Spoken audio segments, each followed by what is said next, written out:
Ali ibn Yaqtin.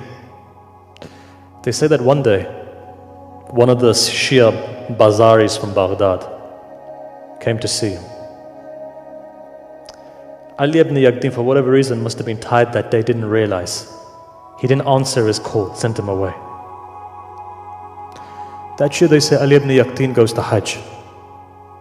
On the process of Hajj, he says, right now I've done my Hajj, let me go and give my salam to Rasulullah and then see the Imam of my time. Which Ali ibn Yaqtin, that one who Imam prays for in Arafah. So he goes. When he gets to the door of the Imam, he knocks on the door, Khadim comes out, he says, can you tell my Mawla? Ali ibn Yaqtin is here. Khadim goes in.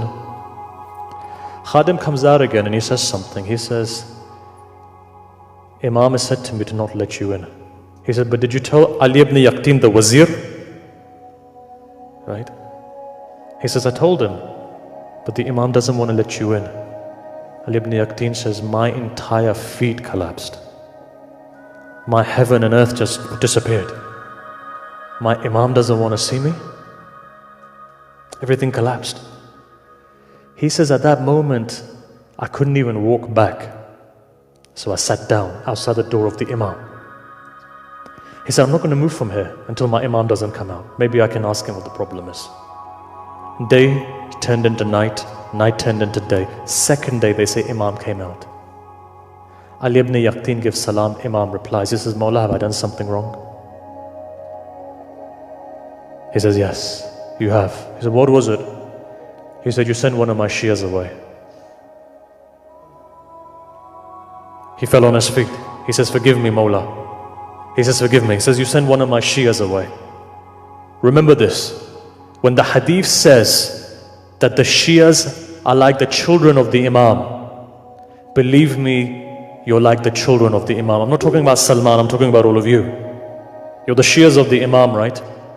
Just like a father, if I'm sitting here with my son and somebody comes and slaps my son, I take that as a personal offense. In the same way, when you say or do something to a Shia of Amir al-Mu'mineen, Imam takes that as a personal offense. Doesn't matter what your personal issue is. You could have loads of personal issues. For the sake of your Imam, remember, do not act badly, negatively to a fellow brother. Now look, listen to what the Imam says. Imam says, if you want me to forgive you, you're going to now have to go to him and ask him for forgiveness. He says, Mawla, how can I do that? He's in Baghdad, I'm in Medina. He says, Ali ibn Yaqtin, I'm your Imam. You don't need to worry. Just go outside of Medina, there's a horse there. It'll take you to Baghdad. Ali ibn Yaqtin says, got on the horse, Tayal Ard, Baghdad. I looked around finding this person's. Ibrahim Jamal, his name was. He says, I found Ibrahim Jamal's house. I knocked on the door. He says, who is it? He said, Ali ibn Yaqtin. He said, which Ali ibn Yaqtin? He says, Wazir. He goes, how's the Wazir coming outside of my house? He says, open your door, it's me. Ibrahim Jamal says, open the door. Ali ibn Yaqtin was there. Ali ibn Yaqtin said, forgive me. He put his face on the ground. He says, put your foot on my face. He says, well, what are you doing? What are you talking about? He says, I turned you away. He says, I've forgiven you. I don't want to do this. He says, no, do it. Put your foot on my face so I can say to Musa ibn Ja'far that I came and I apologized. He says, I did you wrong, right? Your heart was broken because of me, right? I wasn't able to help you, right? Now put your foot on my face. He says, please, brother, you're a Shia brother. I don't want to put my foot on you. He says, put it. Put a foot on his face. He says, now I feel peace. Do you forgive me? He says, yes. Gets on the same horse, goes back to Medina.